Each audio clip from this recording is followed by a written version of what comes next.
So hello everyone, welcome to the channel I would say. And जैसे कि आप देख चुके हो, मेरे चैनल का नाम है जूडोपिया, यानी कि मैं आपको सिर्फ जूलॉजी के बारे में पढ़ाऊंगा और अगर रिस्पॉन्स अच्छा मिला तो बॉटनी भी पढ़ा सकता हूँ, नथिंग न्यू इन दैट। तो जूलॉजी जो मैं आपको पढ़ाने वाला हूँ, this is for NEET aspirants mostly. और इतना ध्यान में रखना कि जब भी आप मेरा लेक्चर देखो, आप एनसीईआरटी को हमेशा सामने रखो। कोई भी चीज़ एनसीईआरटी के बाहर की नहीं बताने वाला, क्योंकि नीट में एनसीईआरटी आपका बेस्ट फ्रेंड है। ध्यान में रखना ये चीज। और हम लोग चैप्टर शुरू करते हैं, ठीक है। ग्रेड 12 के अनुसार फर्स्ट चैप्टर जूलॉजी का आता है ह्यूमन रिप्रोडक्शन। तो चलो इसी चैप्टर से शुरू करते हैं।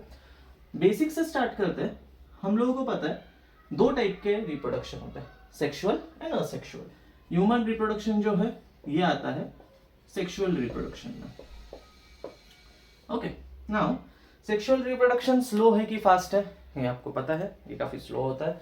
सेक्सुअल रिप्रोडक्शन के अंदर कुछ स्टेप्स है, हम वो स्टेप्स देखेंगे, ठीक है। सो आप लोगों को पता है कि मेल एंड फीमेल दोनों पेरेंट की इसमें आवश्यकता होती है, दोनों पेरेंट की इसमें जरूरत होती है। मेल गैमेट तैयार करता है, that is sperm. Female gamete तैयार करती है, ओवा।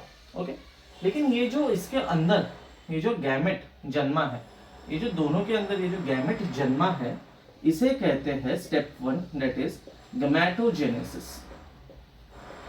ठीक है, स्टेप 1 आपका आता है गैमेटोजेनेसिस। और जहां पे भी ये टर्म आएगा ना, ध्यान में रखना, जहां पे भी ये टर्म आने वाला है जेनेसिस, इसका मतलब होता है फॉर्मेशन, या तो कुछ तैयार हो रहा है, प्रोसेस हो रहा है, बनने वाला है। तो मैं तो सीधा फॉर्मेशन ही कहूंगा। ओके, नाउ अब स्टेप 2 बहुत लोगों को लगेगा कि अब तो फर्टिलाइजेशन होगा। नहीं, फर्टिलाइजेशन नहीं होगा। फर्टिलाइजेशन कब होता है? जब ये स्पर्म ओवा को मिलता है, ठीक है। अब ये जो स्पर्म ओवा को मिलेगा, इसके मिलने के पहले भी तो कुछ होगा ना। तो नेक्स्ट आता है इंसेमिनेशन। नेक्स्ट स्टेप आता है इंसेमिनेशन। अब जो इंसेमिनेशन का मतलब क्या होता है, इसे ऐसा बताता हूं आपको कि स्पर्म को फीमेल बॉडी के अंदर छोड़ देना, ठीक है। स्पर्म को फीमेल बॉडी के अंदर इंट्रोड्यूस करना, स्पर्म्स को फीमेल बॉडी में आपने छोड़ दिया है, उसे कहते हैं इंसेमिनेशन। तो इंसेमिनेशन का एक डेफिनेशन है कि इंट्रोडक्शन ऑफ स्पर्म इनटू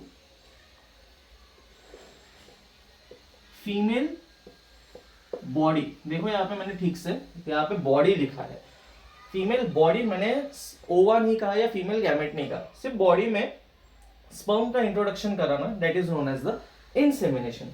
अब आता है स्टेप नंबर 3। और स्टेप नंबर 3 हमारा क्या रहेगा? That is exactly correct. अगर आप सोच रहे हो फर्टिलाइजेशन है तो यस, अब आएगा फर्टिलाइजेशन। अब ये स्पर्म इस ओवा को फर्टिलाइज करेगा, ठीक है।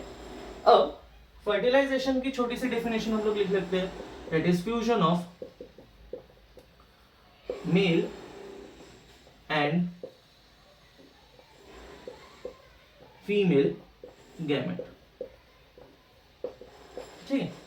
सो ये हो गया फर्टिलाइजेशन। अब देखते हैं स्टेप 4। फर्टिलाइजेशन अगर हो गया, फर्टिलाइजेशन हो गया तो आपको पता है जायगोट बनने वाला है। तो फर्टिलाइजेशन होने के बाद आता है जायगोट फॉर्मेशन।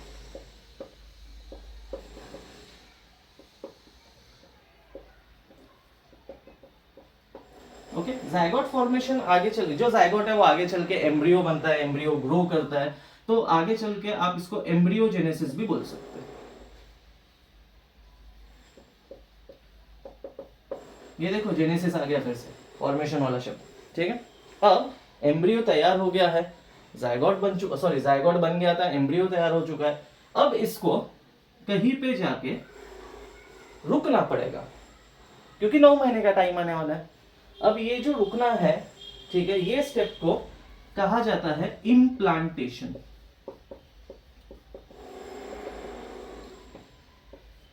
घर में कोई बड़े बुजुर्ग होंगे जिनका दांत वगैरह कभी गिर गया और दांत वापस उनको बिठाना होता है, तो डेंटिस्ट उसको कहता है कि यहाँ पे इम्प्लांट करना पड़ेगा। इम्प्लांट का अर्थ होता है कोई चीज को वहां पे बिठा दो, कोई चीज को वहां पे फंसा दो, उसे कहते हैं इम्प्लांटेशन। तो ये जो जायगोट, ये जो हमने एम्ब्रियो तैयार किया था, इसको इम्प्लांट करते हैं, यानी कि कहीं पे फंसा देते हैं। और कहाँ फंसाते हैं इसको फंसाते हैं यूटेरस, और यूटेरस के अंदर भी कहा, एंडोमेट्रियम लाइनिंग में।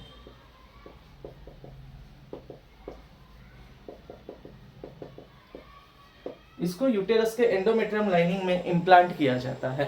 नाउ इसके बाद आता है स्टेप नंबर 6। अब अटैच तो हो गया, इम्प्लांट तो हो गया, अब आया ना 9 महीने का पीरियड। वो जो 9 महीने का पीरियड है उसे कहते हैं गैस्टेशन। इसका मतलब होता है प्रेगनेंसी पीरियड।